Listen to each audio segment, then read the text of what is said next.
대체 몇 년을 더 고통받아야 합니까? 헬싱키 대학병원 응급실에 또다시 관절염 노인 환자가 실려왔습니다. 영하 28도. 핀란드의 혹독한 겨울은 매년 수천 명의 노인을 병원으로 내몰았습니다. 30년 경력의 정형외과 전문의 미카 라티네는 무력감에 빠졌습니다. 겨울만 되면 우리는 패배합니다. 그런데 한국계 간호사 지수가 이상한 제안을 했습니다. 저희 집 바닥에 답이 있습니다. 3000년 한국 온돌 기술이 북유럽 의학계를 뒤흔들 줄 누가 알았을까요? 62세 핀란드 의사가 퇴직금, 명예, 그리고 가족, 모든 것을 걸고 증명한 6개월의 기록. 지금 바로 시작합니다. 영상 시작 전에 구독과 좋아요 버튼을 눌러주시고 지금 이 이야기를 어디에서 듣고 계신지도 댓글로 알려주세요. 그럼 바로 시작할게요. 안녕하세요. 저는 미카 라티넨입니다. 핀란드 헬싱키 대학병원 정형외과 전문의로 30년째 일하는 62세 의사죠. 제 아내는 한국계 핀란드인입니다. 30년 전 서울 의학 컨퍼런스에서 만났고 한국을 여러 번 방문했어요. 그때는 몰랐죠. 한국 전통이 제 인생을 바꿀 거라는 걸요.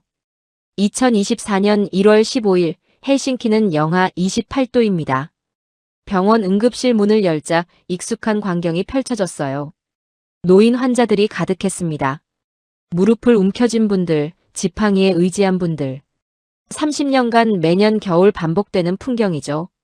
간호사 리사가 말했습니다. 선생님, 오늘 응급 환자 23명이에요. 모두 관절염이요. 저는 한숨을 쉬었습니다. 1월 중순이면 항상 이래요. 첫 환자는 78세 에이노 할머니였습니다. 심각한 퇴행성 관절염이었어요. 할머니, 약 드시고 온찜질 자주 해주세요. 집안을 따뜻하게 유지하시고요. 할머니 딸이 절망적으로 물었습니다. 작년에도 같은 말씀 하셨어요. 정말 다른 방법은 없나요? 저는 할 말이 없었습니다. 30년간 같은 질문, 같은 답변. 핀란드 겨울은 5개월이나 지속되고 관절염 환자들은 악몽을 경험하죠. 추위가 관절을 굳게 만들고 염증을 악화시킵니다. 의학적으로 명확하지만 해결책은 없었어요. 점심까지 31명을 진료했습니다. 모두 같은 증상이었어요. 진통제 처방, 온찜질 권유, 따뜻하게 지내라는 말. 30년간 반복한 무기력한 대응이죠. 오후 2시 의사 휴게실에서 커피를 마시고 있었습니다. 창밖으로 눈이 내렸어요. 아름답지만 제게는 고통의 신호였죠. 한국계 간호사 지수가 커피를 가져왔습니다. 35세로 핀란드인 남편과 결혼해 5년 전 이민 왔어요. 선생님, 오늘도 힘드시죠? 저는 고개를 끄덕였습니다. 지수, 매년 똑같아요. 환자들은 고통받고 우리는 진통제만 처방하죠. 30년 동안 아무것도 변하지 않았어요. 지수가 조심스럽게 말했습니다. 선생님, 제 집에 한번 오실 수 있으세요? 갑작스러운 제안이었어요. 왜요? 작년에 한국 가서 할머니 댁에 머물렀는데요. 할머니가 85세인데 관절염을 20년 넘게 앓고 계세요. 근데 신기한 게 한국 겨울은 영하 10도까지 떨어지는데도 할머니는 통증이 훨씬 덜 하시대요.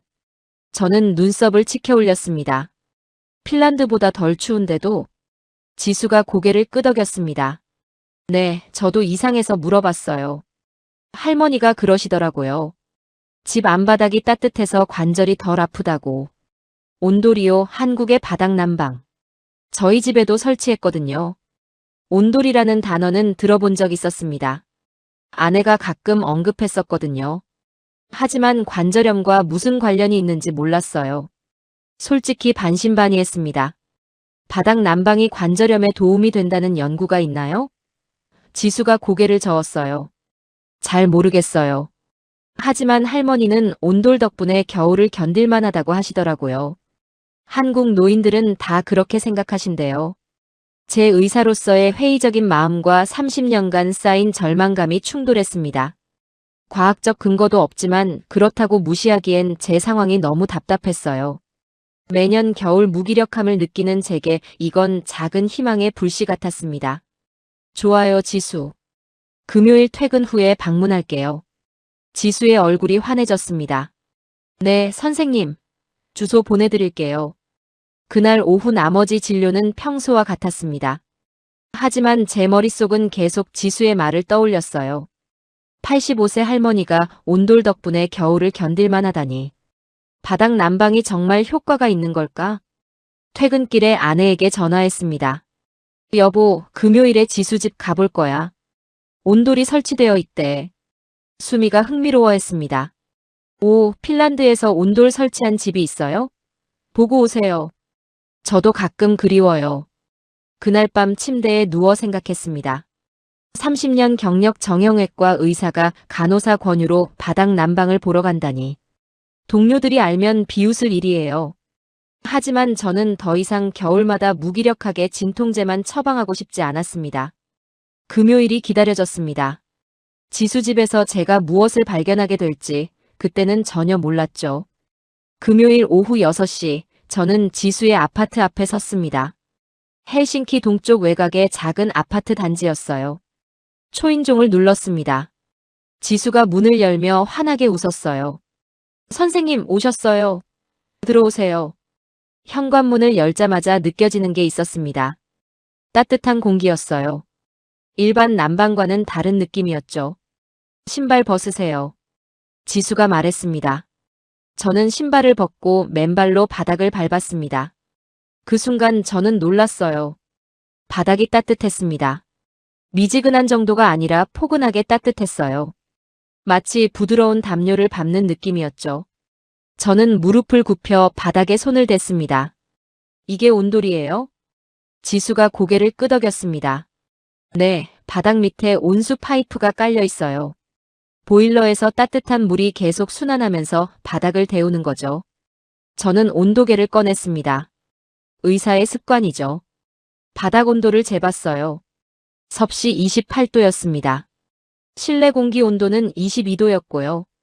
바닥이 공기보다 6도나 높았어요. 저는 흥미로워졌습니다. 이건 복사열 원리네요. 공기를 데우는 게 아니라 물체를 직접 데우는 거죠. 지수가 설명했습니다.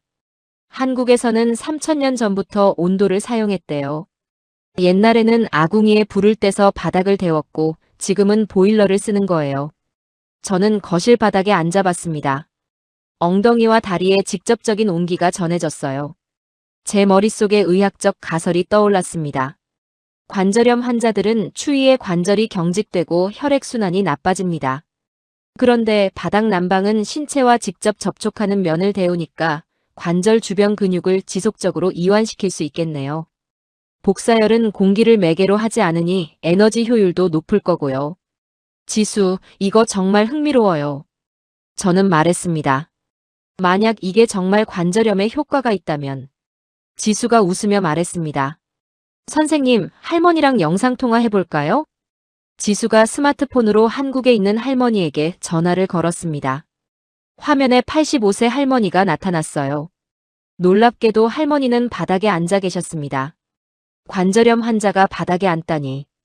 핀란드에서는 상상도 못할 일이에요. 지수가 통역해줬습니다. 할머니가 20년 전부터 무릎이 많이 아프셨대요. 하지만 집에서 온돌 바닥에 있을 때는 통증이 훨씬 덜하다고 하세요. 병원은 여름에만 가신대요. 저는 질문했습니다. 할머니, 온돌이 없는 곳에서는 어때요?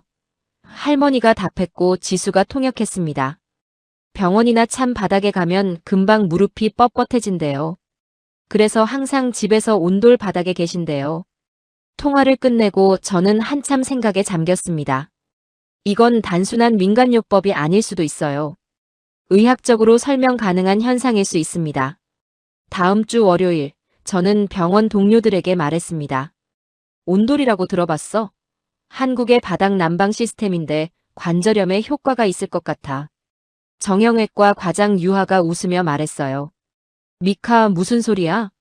바닥 데운다고 관절염이 낫는 건 아니야. 그건 노화 질환이라고.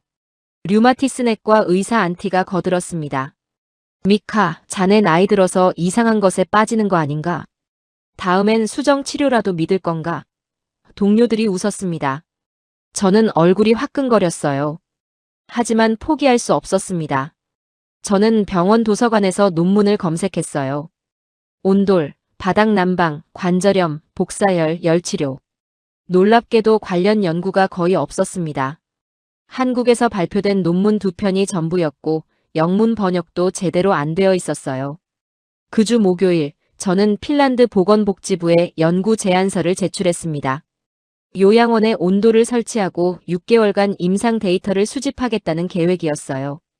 필요 예산은 5만 유로였습니다. 2주 후 답변이 왔습니다. 반려됐어요. 검증되지 않은 외국 기술에 공공 예산을 사용할 수 없음. 과학적 근거 부족. 차갑고 관료적인 답변이었습니다.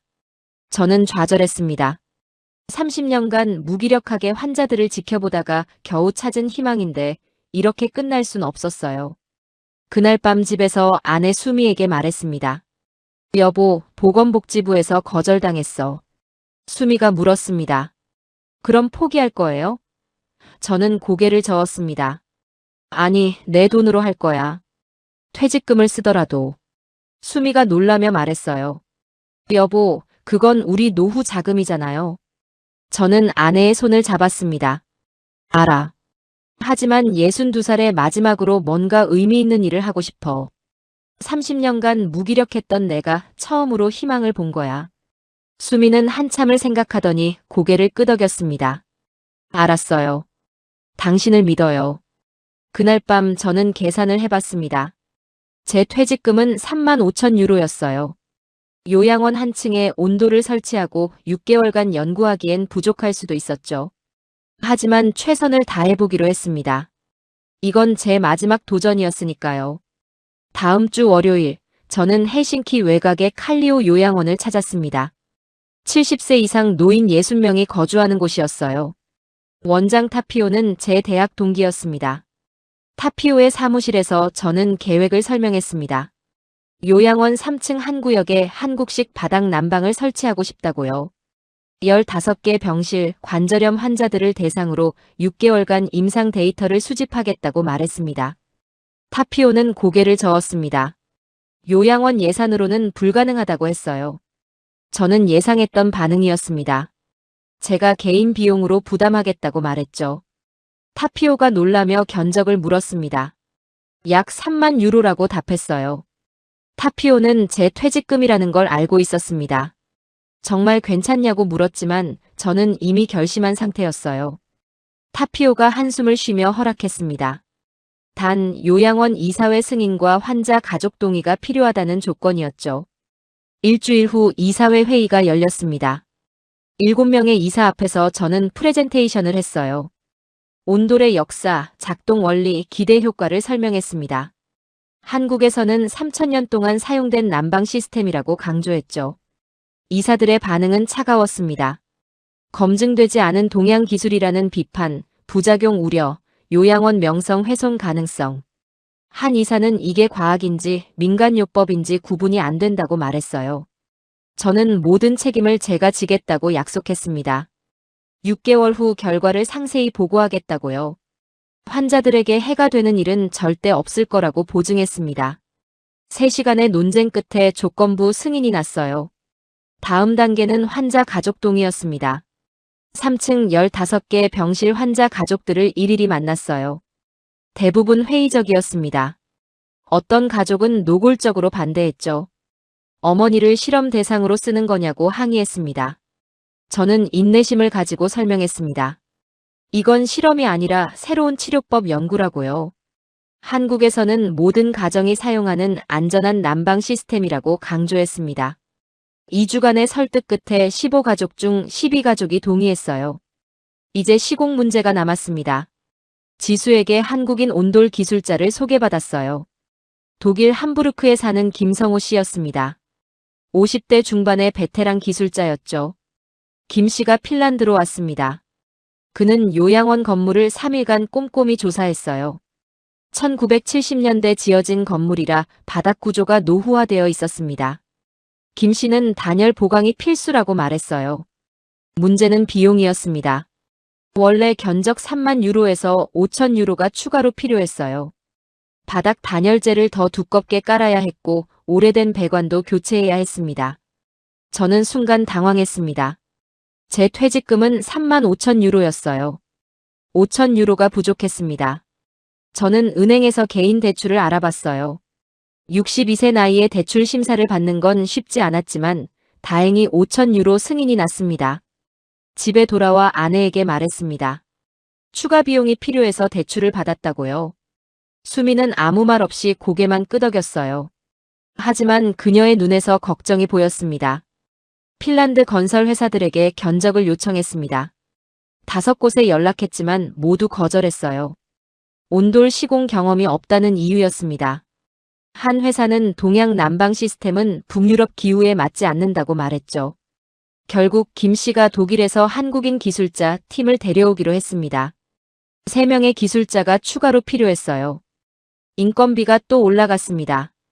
최종 견적은 38,000 유로였습니다. 저는 제 개인 저축까지 털어야 했습니다. 은퇴 후를 위해 모아둔 마지막 돈이었어요. 아내는 여전히 아무 말 하지 않았지만 저는 그녀가 얼마나 불안해하는지 알 수 있었습니다. 2월 25일 드디어 공사가 시작됐습니다. 환자 12명을 임시로 2층으로 옮겼어요. 3층 병실 바닥을 전부 걷어냈습니다. 50년 된 나무 바닥 밑에는 곰팡이가 가득했고 단열재는 거의 없었어요. 김 씨와 그의 팀은 새벽부터 밤까지 일했습니다. 먼저 방승막을 깔고 단열재를 20cm 두께로 설치했어요. 그 위에 온수 파이프를 격자 형태로 촘촘히 배치했습니다. 마지막으로 시멘트로 마감하고 타일을 깔았죠. 저는 매일 현장을 찾았습니다. 의사가 아닌 연구자로서 그리고 투자자로서요. 제 인생의 마지막 도전이 바닥에서 서서히 완성되고 있었습니다. 공사는 3주가 걸렸습니다. 예정보다 일주일 늦어졌어요. 오래된 건물 구조 때문에 예상치 못한 문제들이 계속 생겼습니다. 하지만 김 씨는 포기하지 않았고 저도 마찬가지였습니다. 3월 18일 드디어 모든 공사가 끝났습니다. 보일러를 연결하고 시운전을 시작했어요. 30분 후 바닥이 따뜻해지기 시작했습니다. 김 씨가 온도계로 확인했어요. 바닥 온도 28도 균일하게 분포되고 있었습니다. 저는 맨발로 바닥을 밟아봤습니다. 지수집에서 느꼈던 그 온기였어요. 포근하고 부드러운 온기. 62세 의사의 마지막 도전이 드디어 시작되는 순간이었습니다. 3월 19일 환자들이 3층으로 돌아왔습니다. 첫 번째 환자는 82세 마르티 할아버지였어요. 휠체어로 병실에 들어선 순간 그는 놀란 표정을 지었습니다. 바닥이 따뜻하다는 걸 즉시 느꼈거든요. 저는 체계적인 측정 시스템을 만들었습니다. 매주 월요일 오전 환자 12명의 관절 가동 범위를 측정했어요. 무릎을 얼마나 굽힐 수 있는지, 손가락을 얼마나 움직일 수 있는지 각도로 기록했습니다. 통증 수치도 1부터 10까지 작아보고 방식으로 체크했어요. 대조군도 설정했습니다. 2층 일반 난방 병실 환자 12명을 선정했어요. 같은 연령대, 같은 중증도의 관절염 환자들이었죠. 이들도 똑같은 방식으로 측정했습니다. 과학적 비교를 위해선 필수였어요. 첫 주는 큰 변화가 없었습니다. 환자들은 바닥이 따뜻해서 좋다고 말했지만 통증 수치는 거의 그대로였어요. 병원 복도에서 동료 의사들과 마주칠 때마다 냉소적인 시선을 느꼈습니다. 류마티스넥과 안티가 지나가며 한마디 했어요. 어떤가, 기적은 일어났냐고. 저는 대답하지 않았습니다. 아직 일주일밖에 안 됐으니까요. 2주차가 지나자 미묘한 변화가 나타났습니다. 환자 3명이 아침에 일어나기가 수월해졌다고 보고했어요. 무릎이 덜 뻣뻣하다고 했습니다. 저는 조심스럽게 기록했습니다. 플라시보 효과일 수도 있었으니까요. 그런데 3주차 문제가 터졌습니다. 3층 복도에서 환자 1명이 넘어졌어요. 78세 레이나 할머니였습니다. 다행히 골절은 아니었지만 타박상이 심했죠. 할머니 아들이 즉시 항의했습니다.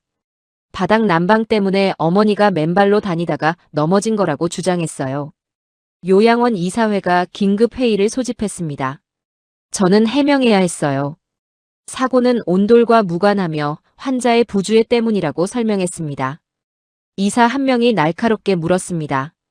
온돌 때문에 환자들이 신발을 벗고 다니게 되는 거 아니냐고요. 그게 안전 문제를 야기하는 거 아니냐고 했습니다. 저는 할 말이 없었습니다. 실제로 일부 환자들이 맨발로 다니고 있었거든요. 이사회는 경고를 내렸습니다. 추가 안전사고 발생 시 프로젝트를 중단하겠다고요. 저는 간호사들에게 부탁했습니다. 환자들이 복도에서는 반드시 신발을 신도록 지도해달라고요. 4주차, 또 다른 문제가 발생했습니다. 2층 일반 난방병실 환자 가족들이 집단으로 항의했어요. 왜 자기 부모들은 3층으로 못 올라가냐는 거였습니다. 차별이라고 주장했죠. 한 가족은 소송을 언급했습니다. 요양원이 환자들을 차별 대우하고 있다고요. 원장 타피오가 중재에 나섰습니다.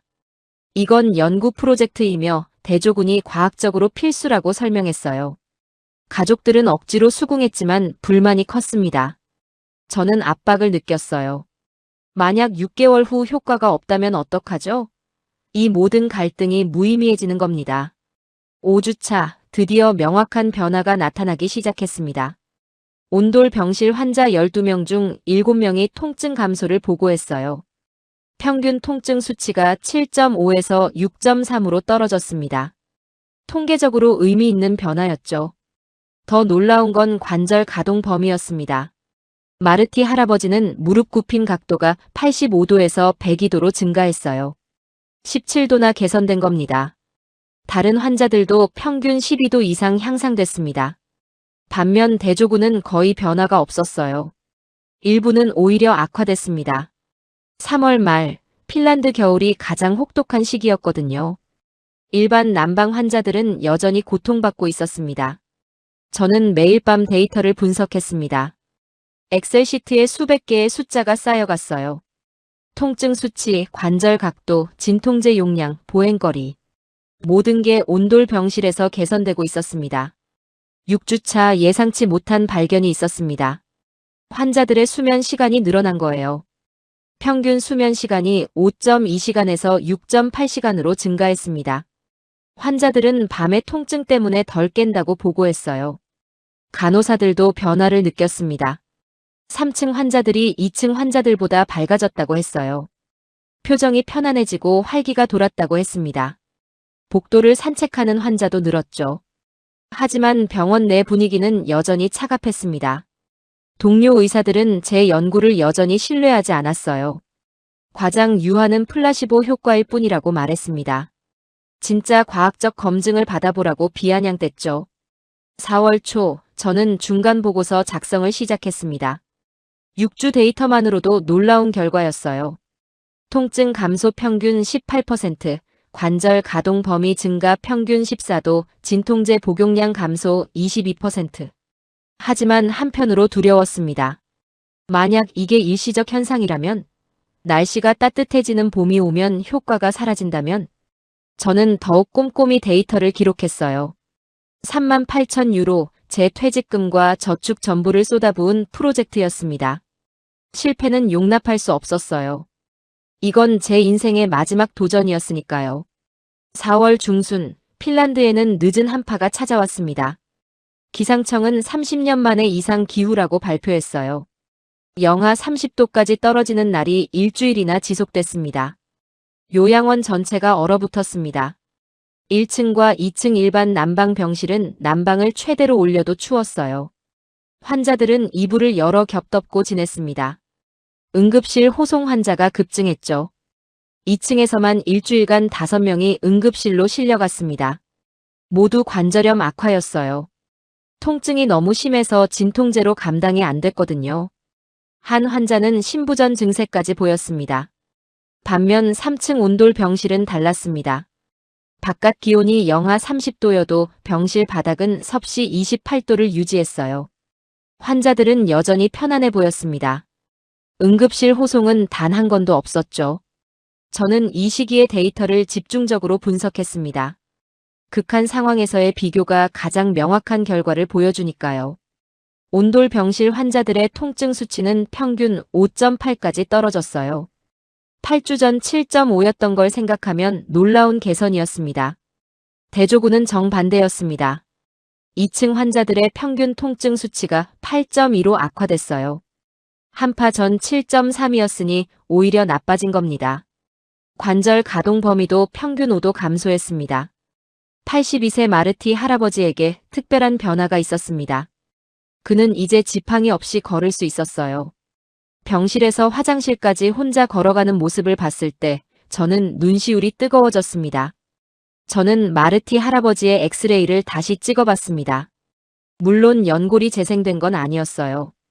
관절염 자체가 완치된 게 아니었죠. 하지만 관절 주변 염증 수치가 눈에 띄게 감소했습니다. 혈액 검사 결과 CRP 수치가 정상 범위에 들어왔어요. 제 가설이 맞았던 겁니다. 온돌의 지속적인 복사열이 관절 주변 근육을 이완시키고 혈액순환을 개선시켰어요. 염증이 줄어들면서 통증이 감소한 거죠. 관절염이 치료된 게 아니라 증상이 관리된 겁니다. 4월 말 요양원에 외부 감사가 나왔습니다. 핀란드 보건복지부에서 파견한 조사관이었어요. 온돌 프로젝트에 대한 민원이 들어왔다는 이유였습니다. 2층 환자 가족들이 정부에 진정서를 낸 거였죠. 조사관은 3일간 요양원에 머물렀습니다. 환자들을 면담하고 의료 기록을 검토하고 시설을 점검했어요. 저는 모든 데이터를 투명하게 공개했습니다. 숨길 게 없었으니까요. 조사관은 3층 병실에서 한참을 머물렀습니다. 환자들과 대화하고 바닥 온도를 측정하고 난방 시스템을 살펴봤어요. 저는 긴장했습니다. 만약 프로젝트 중단 명령이 떨어지면 어떡하죠? 일주일 후 보고서가 나왔습니다. 결론은 놀라웠어요. 안전상 문제 없음, 환자들의 만족도 높음, 의학적으로 긍정적 효과 관찰됨. 조사관은 오히려 이 프로젝트를 계속 진행하라고 권고했습니다. 하지만 보고서에는 단서가 있었습니다. 6개월 후 최종 결과를 제출하고 그 결과가 긍정적이면 다른 요양원으로 확대 검토하겠다고 했어요. 저는 안도하면서도 부담을 느꼈습니다. 5월 초 병원 내 분위기가 조금씩 바뀌기 시작했습니다. 정형외과 젊은 의사 한나가 제게 다가왔어요. 온돌 프로젝트 데이터를 보여달라고 요청했습니다. 그녀는 진지했어요. 저는 한나에게 3개월치 데이터를 보여줬습니다. 그래프를 보던 한나의 눈이 커졌어요. 통증 감소 곡선, 관절 가동 범위 증가 추이, 대조군과의 명확한 차이. 그녀는 인정했습니다. 이건 우연이 아니라고요. 한나가 과장 유하에게 보고했습니다. 유하는 여전히 회의적이었지만 데이터를 무시할 순 없었어요. 그는 제게 말했습니다. 6개월 데이터가 완성되면 병원 학술 대회에서 발표하라고요. 저는 기뻤습니다. 드디어 동료들이 제 연구를 진지하게 받아들이기 시작한 거예요. 하지만 동시에 압박도 컸습니다. 발표에서 실패하면 모든 게 무너질 테니까요. 5월 중순 핀란드에 봄이 왔습니다. 기온이 영상으로 올라갔어요. 눈이 녹고 햇살이 따뜻해졌죠. 저는 긴장했습니다. 날씨가 따뜻해지면 온돌 효과가 사라지는 거 아닐까? 하지만 데이터는 안정적이었습니다. 온돌 병실 환자들의 통증 수치는 계속 낮게 유지됐어요. 오히려 관절 가동 범위는 더 증가했습니다. 날씨와 무관하게 효과가 지속되는 거였죠. 대조군도 봄이 오면서 조금 호전됐습니다. 하지만 온돌 병실 환자들과는 여전히 큰 차이가 있었어요.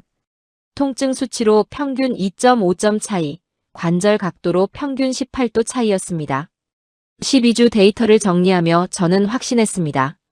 온돌은 관절염 증상 관리에 명확한 효과가 있었어요. 완치는 아니지만 환자들의 삶의 질을 크게 개선시켰습니다. 이건 더 이상 실험이 아니었어요. 검증된 치료법이었습니다. 저는 매일 밤 아내에게 말했습니다. 효과가 있다고 38,000유로가 헛되지 않았다고요. 수미는 웃으며 제 손을 잡아줬습니다. 당신을 믿었다고 끝까지 가보자고 했어요. 62세 의사의 도전이 드디어 결실을 맺고 있었습니다. 5월 말 예상치 못한 일이 벌어졌습니다. 병원 학술위원회가 제 연구 발표를 거부한 겁니다. 이유는 명확했어요. 아직 6개월이 안 됐으니 조기 발표는 시기상조라는 거였죠. 하지만 저는 알고 있었습니다. 진짜 이유는 따로 있다는 걸요. 병원 고위층은 검증되지 않은 동양 기술이 병원 명성을 해칠까봐 우려했어요. 만약 제 연구가 나중에 반박된다면 헬싱키 대학병원의 권위가 손상될 거라고 생각했죠. 과장 유하가 제게 솔직히 말했습니다. 위에서 압력이 들어왔다고요. 온돌 연구를 조용히 끝내고 결과가 확실해질 때까지 외부에 알리지 말라고 했대요. 저는 좌절했습니다. 6월 초 더 큰 문제가 생겼습니다. 핀란드 의사협회에서 제게 경고장을 보냈어요. 무면허 의료 행위 의심이라는 내용이었습니다. 누군가 제보한 거였죠. 경고장에는 이렇게 적혀 있었습니다. 온돌은 의료기기로 승인받지 않았으며 환자들에게 검증되지 않은 치료법을 적용하는 건 의료법 위반 소지가 있다고요.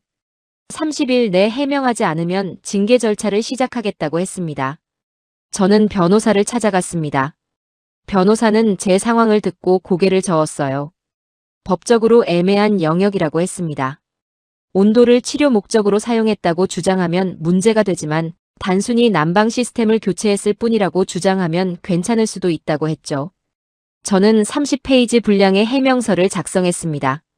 온돌은 난방 시스템일 뿐이며 저는 단지 환자들의 생활 환경을 개선한 것이고 그 과정에서 의학적 데이터를 수집한 거라고 설명했어요.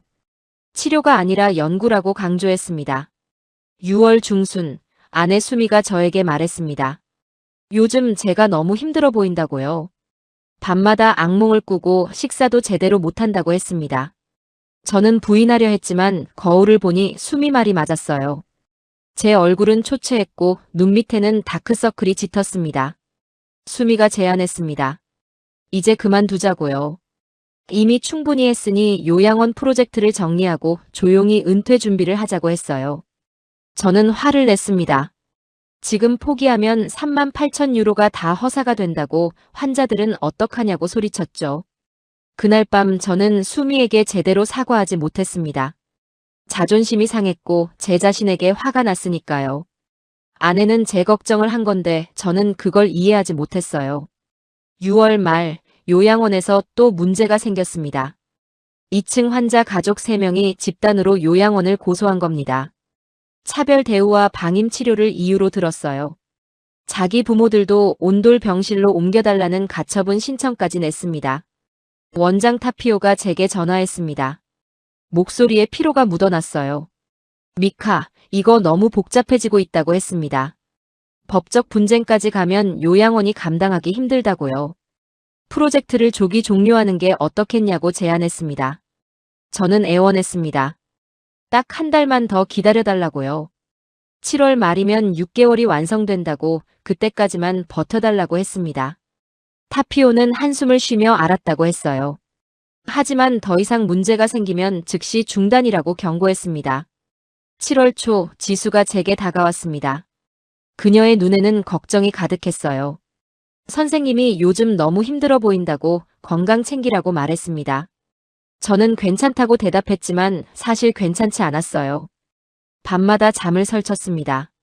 만약 의사협회가 제 면허를 정지시키면, 요양원이 소송에서 지면, 6개월 데이터가 기대에 못 미치면 끝없는 불안이 저를 짓눌렀습니다. 그런 와중에도 데이터 수집은 계속됐습니다. 매주 월요일마다 환자들을 측정했어요. 16주차, 17주차, 18주차.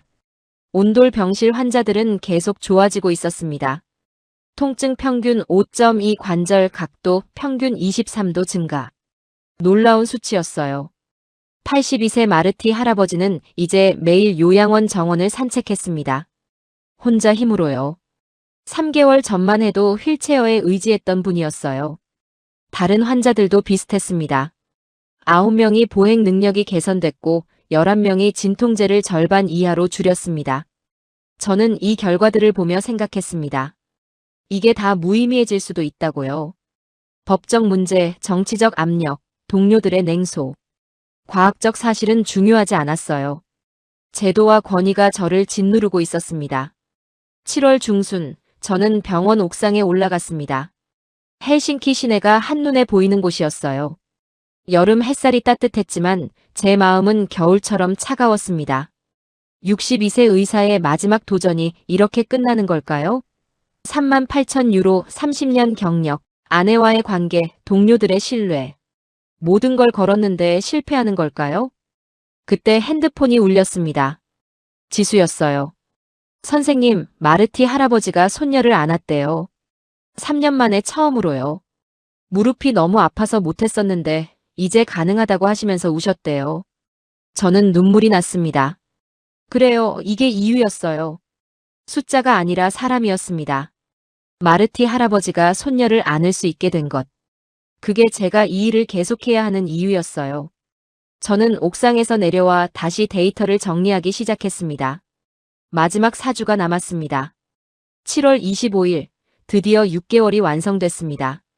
저는 일주일 내내 최종 보고서 작성에 매달렸어요. 180페이지 분량의 방대한 문서였습니다.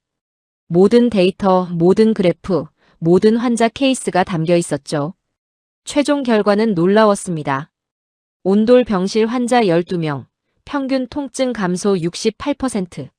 6개월 전 평균 7.5였던 통증 수치가 2.4로 떨어졌어요. 관절 가동 범위는 평균 28도 증가했습니다. 82세 마르티 할아버지는 무려 43도나 개선됐죠. 진통제 복용량도 극적으로 줄었습니다. 평균 55% 감소였어요. 4명은 아예 진통제를 끊었습니다. 대조군과 비교하면 차이는 더욱 명확했어요. 2층 일반 난방 환자들은 6개월간 거의 변화가 없었거든요. 더 놀라운 건 부차적 효과들이었습니다. 수면 시간 평균 32% 증가, 우울증 척도 41% 감소, 보행 거리 평균 2.8배 증가. 환자들의 삶의 질이 전반적으로 개선된 겁니다. 저는 이 데이터를 가지고 핀란드 의사협회에 제출했습니다. 6개월간의 과학적 증거였어요. 이건 무면허 의료 행위가 아니라 혁신적 연구였다고 주장했습니다. 8월 초 의사협회 심사위원회가 열렸습니다.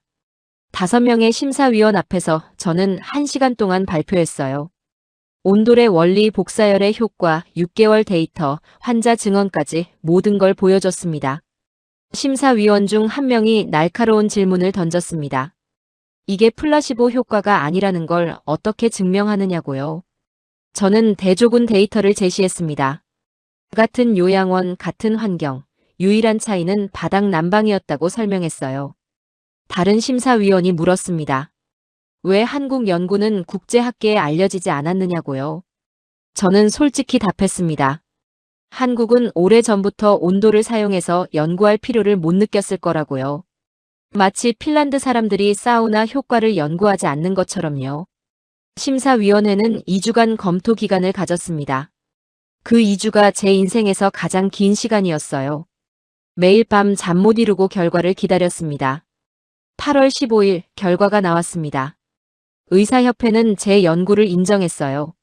무면허 의료 행위가 아니라 정당한 임상 연구로 판단했습니다. 경고는 철회됐고 오히려 혁신적 연구자로 표창까지 받았어요. 저는 그 편지를 받고 사무실에서 울었습니다. 62세에 처음으로 인정받은 기분이었어요. 30년 경력의 의사가 마지막에 찾아낸 길이었습니다. 같은 날 핀란드 보건복지부에서 연락이 왔습니다. 제 연구에 관심이 있다고 했어요. 복지부 장관이 직접 요양원을 방문하고 싶다고 했습니다. 8월 20일 마리아 복지부 장관이 칼리오 요양원에 왔습니다. 수행원 5명을 데리고 왔어요. 저는 장관을 3층으로 안내했습니다. 장관은 신발을 벗고 온돌 바닥을 직접 밟아봤어요. 장관의 얼굴에 놀라움이 스쳤습니다. 바닥이 이렇게 따뜻하다니 정말 놀랍다고 했어요. 저는 환자들을 소개했습니다. 82세 마르티 할아버지가 직접 걸어나와 악수를 청했죠. 마르티 할아버지는 장관에게 말했습니다. 6개월 전에는 휠체어 없이 못 움직였다고요. 지금은 손녀를 안을 수 있다고, 정원을 산책할 수 있다고 했습니다. 목소리에 감격이 묻어났어요. 장관은 제 보고서를 꼼꼼히 읽어봤습니다. 데이터를 하나하나 확인하고 질문을 던졌어요. 설치 비용은 얼마인지, 유지비는 어떤지, 다른 요양원에 적용 가능한지 물었습니다. 저는 준비한 자료를 제시했습니다. 15개 병실 기준 약 3만 5천 유로, 월 유지비는 기존 난방비의 60% 수준이라고 설명했어요. 초기 투자는 크지만 장기적으로는 비용 절감 효과가 있다고 했습니다. 장관이 수행원들과 회의를 했습니다. 30분 후 장관이 저를 불렀어요. 장관은 웃으며 말했습니다. 핀란드 전역 공공요양원에 온돌 도입을 검토하겠다고요. 1단계로 5개 요양원에 시범 설치하고 결과가 좋으면 확대하겠다고 했습니다. 저는 믿을 수 없었습니다. 제 작은 연구가 국가 정책으로 확대되다니요. 장관은 덧붙였습니다. 미카 박사가 자문위원으로 참여해달라고요. 저는 당연히 수락했습니다. 8월 말 헬싱키 대학병원에서 긴급 학술 대회가 열렸습니다. 병원 측에서 제게 정식으로 발표 기회를 준 거예요. 200명이 넘는 의사들이 모였습니다. 저는 단상에 올라갔습니다. 30년 경력, 62세 나이에 처음으로 이렇게 큰 무대에 선 거였어요. 떨렸지만 저는 자신 있었습니다. 제게는 데이터가 있었으니까요. 1시간 동안 발표했습니다. 온돌의 원리 6개월 연구 결과, 환자 사례, 복사열의 의학적 효과. 모든 걸 보여줬어요. 발표가 끝나자 박수가 터져나왔습니다. 기립박수였어요. 과장 유하가 무대로 올라와 제 손을 잡았습니다. 그는 인정했어요. 자신이 틀렸다고, 미카가 옳았다고 말했습니다. 동료들이 하나둘 다가와 축하해줬어요. 그날 밤 집에 돌아왔을 때 수미가 저를 안아줬습니다. 아내는 울고 있었어요. 당신 믿었다고, 정말 자랑스럽다고 말했습니다. 저도 울었습니다. 6개월간 쌓인 스트레스가 한꺼번에 풀려나갔어요. 62세 의사의 마지막 도전이 드디어 결실을 맺었습니다. 38,000유로 6개월의 고통, 모든 게 헛되지 않았어요.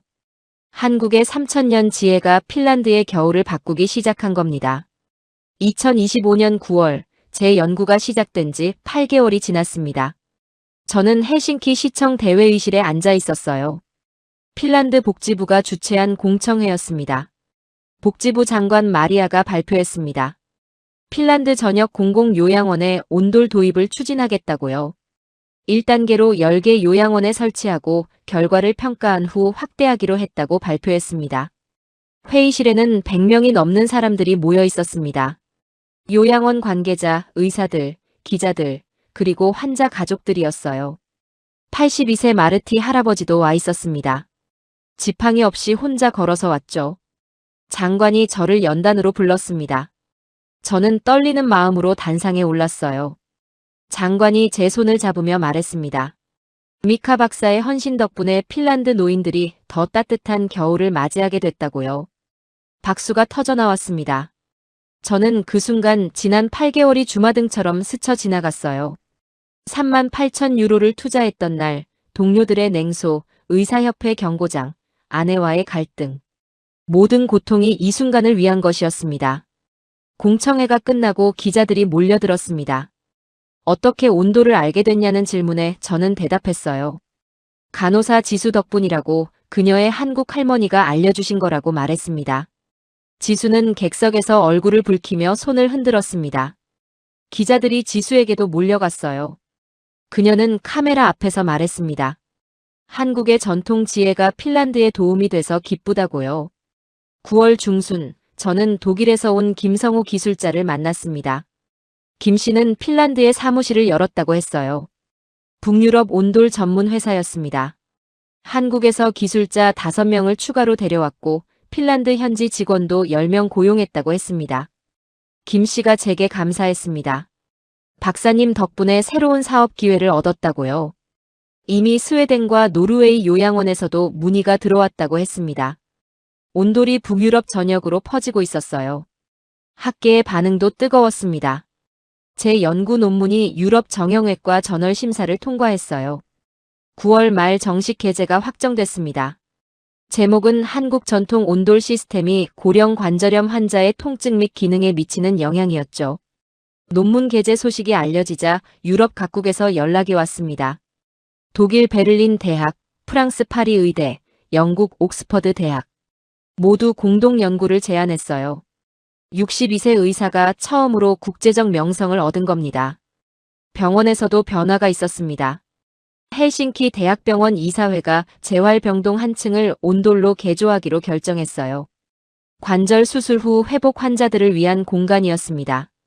예산은 병원이 부담하기로 했죠. 과장 유하가 저를 찾아왔습니다. 그는 솔직하게 사과했어요. 자신이 편견을 가지고 있었다고, 미카가 혁신가였다고 인정했습니다. 저는 유하의 손을 잡았어요. 괜찮다고, 저도 처음엔 확신이 없었다고 말했습니다. 10월 초 칼리오 요양원에서 작은 축하 행사가 열렸습니다. 온돌 프로젝트 성공 기념이었어요. 환자들과 가족들, 요양원 직원들이 모였습니다. 마르티 할아버지가 연단에 올랐습니다.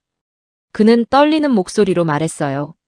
6개월 전만 해도 휠체어에 의지했는데 이제는 혼자 걷고 손녀를 안을 수 있다고요.